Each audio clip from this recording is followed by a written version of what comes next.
Hello everybody, this is Nato at the Nest with the introduction to the Russo-Japanese War of 1904 to 1905. Now the background to this conflict, it goes all the way back to the Crimean War, if you remember that scenario a couple scenarios ago. You remember that scenario was largely based around Russia's desire for a warm water port, which they've had that desire ever since there's been a Russia, and it's still their desire today. And remember, in that scenario, Russia had lost, so it was denied its warm water port. So if Russia was denied in the West, the logical, they're not going to give up this mission. So they're denied in the West. Their logical next step was to go east to try for it. And so this scenario is a direct consequence of the outcome of the Crimean War, because if Russia had won its warm water port in Crimea via the Dardanelles, they wouldn't have had to go east and therefore piss off the Japanese. So, since how the Russians lost the Crimean, they are forced to go east, and so fast forward to 1804, and Russia managed to convince the Chinese to cede Port Arthur to them. Obviously it wasn't originally called Port Arthur, the Russians changed it to that. But Port Arthur is roughly in the J-hole territory.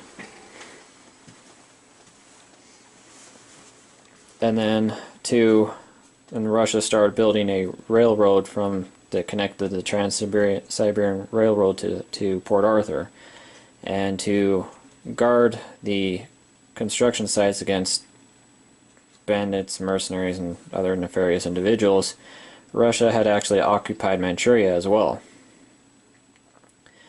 This, obviously, did not make the Japanese very happy, who had strategic interests in Korea and Greater Manchuria for that part.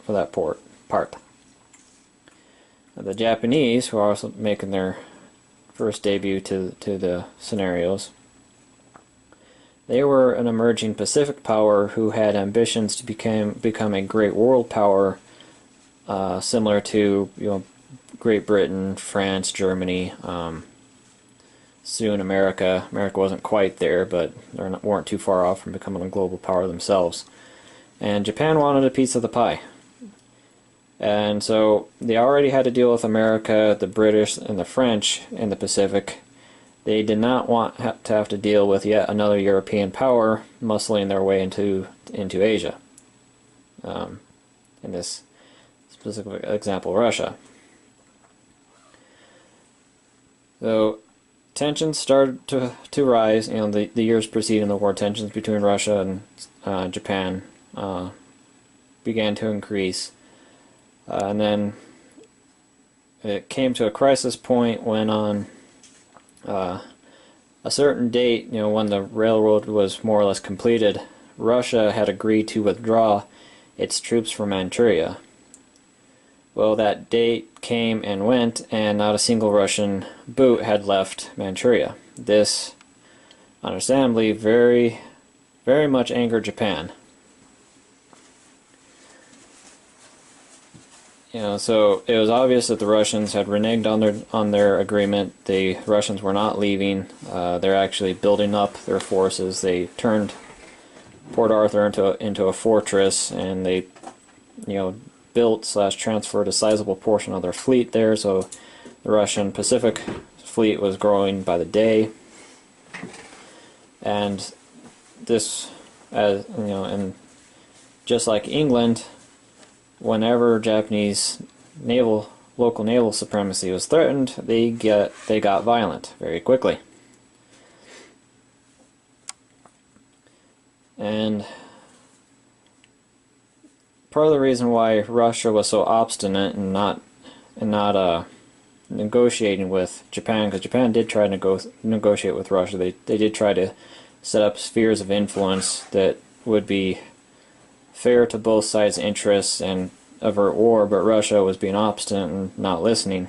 And the reason why is because Tsar Nicholas was listening and receiving very unwise advice from Kaiser Wilhelm of Germany. And Kaiser Wilhelm of Germany, who was actually Nicholas's cousin, they had actually grown up together, and they referred to each other as Willie and Nicky. The reason why Wilhelm was pushing Nicholas so hard to go to war is because Russia and France had a military alliance. And France was very much, and Wilhelm knew that France was extremely opposed to Russia going to war with Japan. Like, France would be extraordinarily pissed if Russia went to war with Japan. So Wilhelm was hoping that if he could push Russia into war with Japan, that would break the Russian-French alliance and possibly push Russia into Germany's pocket. And so if any future war, Germany wouldn't be fighting a two-front war. It'd only have to fight a one-front war with Russia backing it up. So that's why Wilhelm in Germany is pushing Nicholas in Russia so hard to go to war with Japan, and unfortunately Nicholas listened.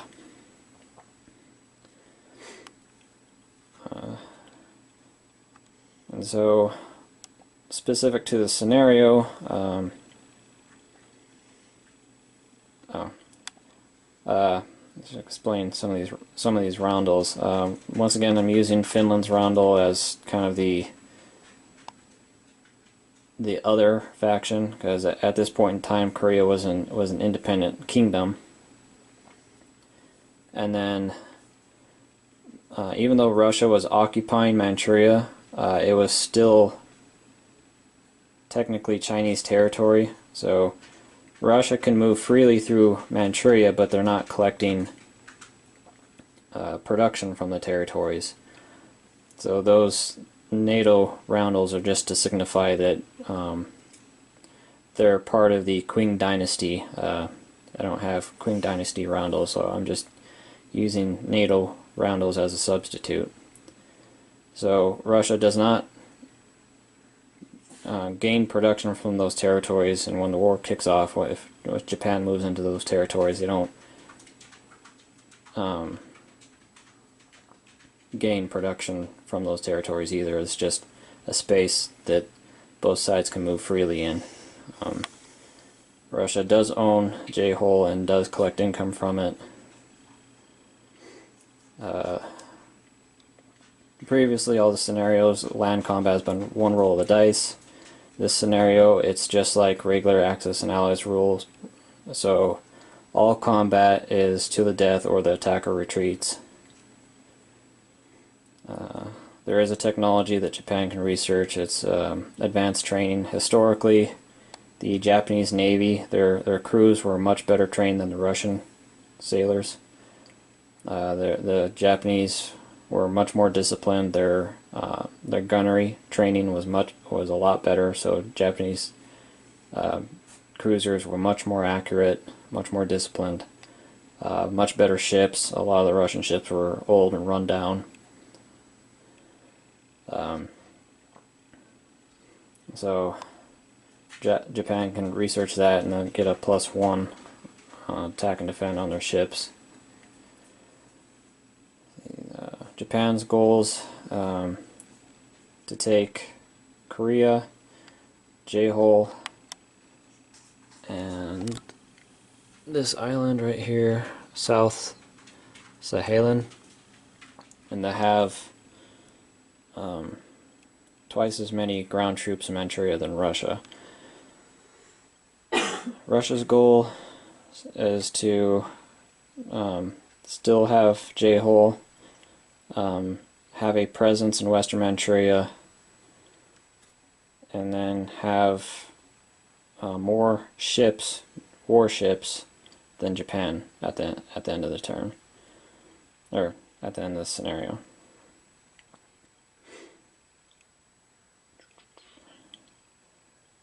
And the Russian units and ships are from the Axis and Allies 1914 edition, and the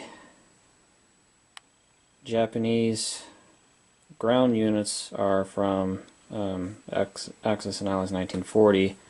Transports are from 1914, and the cruisers are from historical board gaming.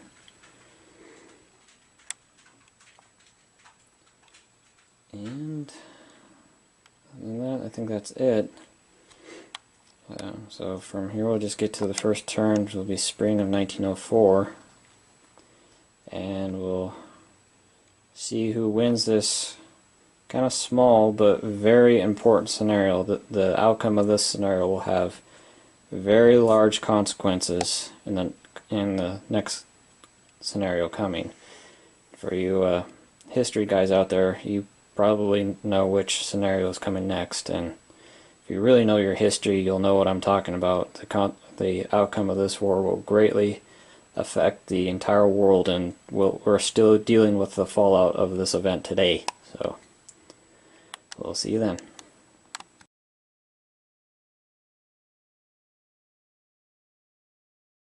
Hello everybody, this is Nato at the Nest with the spring of the 1904 turn of the Russo-Japanese War. And before we get into it, the one thing I forgot to mention in the intro video is we're having a change up of currency in this game. Previous game we're using the old 1986 version of money. But it seems how we're a step away from World War I, decided to switch to the World War I money. You can get this from historicalboardgaming.com, and it's very good currency. It's double-sided, which you don't see very often. So this is the front and back of each piece. The front has historical figures from the First World War, and ones, fives, tens, 20s, and 50s.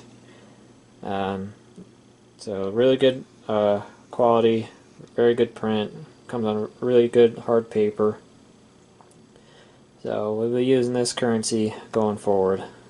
So what happened this turn? Japan goes first, and Japan took its cruisers and attacked the Russian cruisers in 54. It was 4 Japanese cruisers versus 3 Russian. Sunk all 3 Russian at the cost of 2 of their own. And then Japan loaded up its transports and took Korea. Korea was an independent country, or kingdom. Well, for the most part, it was an independent kingdom. I could go on for about an hour about the intricacies of that, but for gameplay purposes, for this purposes, it was an independent country. Japan historically, when Japan entered Korea, Korea didn't defend itself. So Japan walked into Korea, took the Korea to A, gain its production, and B, they attack Port Arthur, attack J-Hull through Korea. They can bypass that coastal gun right there. So that's what Japan did as part of their strategy. Landed on Korea instead, undefended coastline, to get boots on the ground without having to fight, and allow them to bypass that coastal gun. Production-wise, Japan started the production of another cruiser, and it follows just like 36 rules. Pay $4 to advance it down the stage tracker until they get to the end. Japan bought a tech dice for its advanced training for that +1 on its cruisers. Needed 6 points to roll to 4, so that was really good for them. Only need 2 more points. And then bought another infantry, and then Japan just consolidated its existing troops from the north and south of Japan. So Japan will have a solid second wave to land next turn. Russia consolidated its forces in Manchuria. You know, it had 4 infantry spread throughout the territory. It consolidated it down to 2 in Jehol/Port Arthur and 2 in western Manchuria.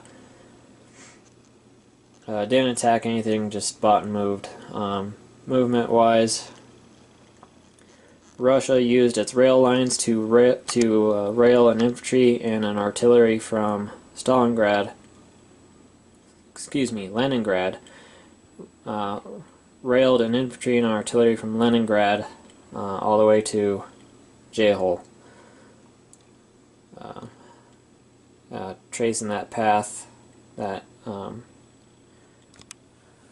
tracing that rail path all the way back to Leningrad. And then everything else, it just started moving east. And I bought Cossack, that's what that represents there. Purple means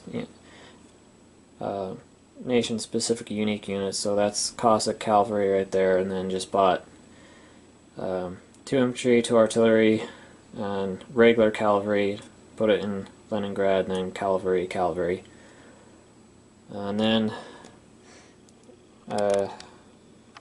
Russia moved its Baltic Sea fleet up. It started off just coming around the Cape, or about to come around the Cape, 114. So Russia moved its Baltic Sea's fleet over to get in a fight with Japan. One of Russia's victory points is to have more ships in the Sea of Japan than Japan does.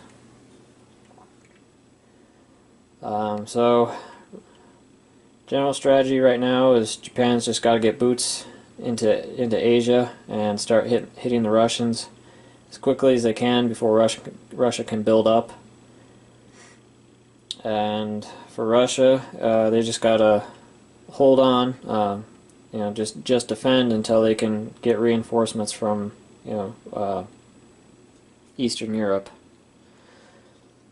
And so that's kind of the consideration, because in terms of production, Russia vastly outproduces Japan. Japan has a production of, well, now that it has Korea, Japan has a production of 11 versus Russia's 44. But the equalizer is Japan's factories are much closer than Russia's. This is the battleground right here. There's Japan's factory. This is the battleground, but Russia's factories are way over here. So Russia has the much superior production, but they have to come from such a long distance away to actually get in the fight. So in terms of actual local numbers, it's going to be pretty even, if not Japan outnumbering Russia, just because Russia has so far to go to get to the fight.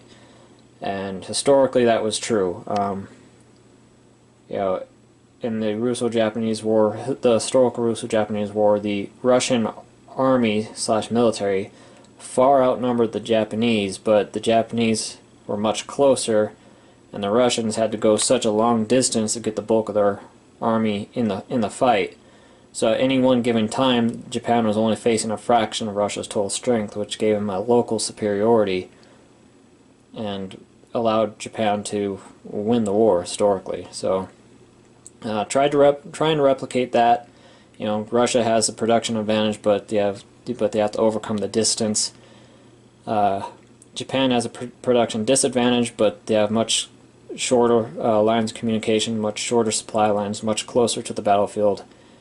So if Japan can be aggressive and push their opening superiority and push their advantage quickly and hard enough, they can be get in a good position to take territories and maybe cut off some rail lines before Russia can mobilize, before Russia can get the bulk of its military, bring it to bear. So it's kind of a race against time for Japan.